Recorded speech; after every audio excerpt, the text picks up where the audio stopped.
Tout d'abord, il est important d'avoir en Chine un leader, un responsable de très haut niveau, qui travaille pour promouvoir les investissements en Suisse et pour inciter à continuer ces investissements.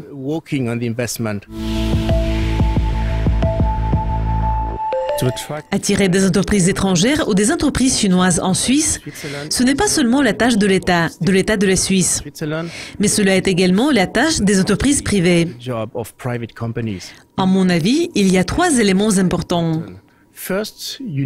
Tout d'abord, vous devez avoir une bonne image. Et l'image de la Suisse est vraiment bonne. Mais elle pourrait être meilleure. Nous sommes souvent considérés comme le pays du chocolat Heidi. Et dans ce contexte, l'accord de libre-échange entre la Suisse et la Chine pourrait nous aider.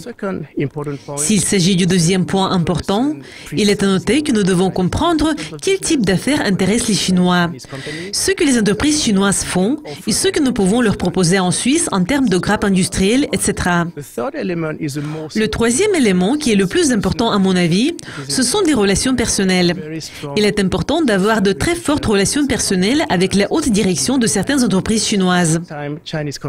Parfois, les entreprises chinoises investissent en Suisse, elles achètent une entreprise ou elles créent leur propre filiale, mais puis elles ne font plus d'investissement. Donc, à mon avis, il y a 2 points essentiels pour les inciter à continuer leurs investissements.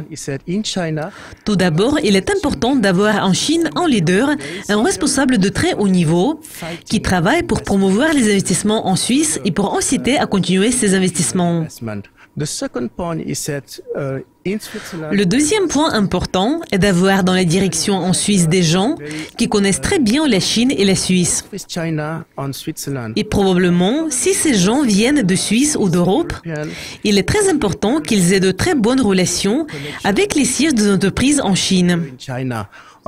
Et ils devraient probablement travailler 1 an en Chine dans le siège de l'entreprise avant d'être nommés chef des opérations de l'entreprise en Suisse.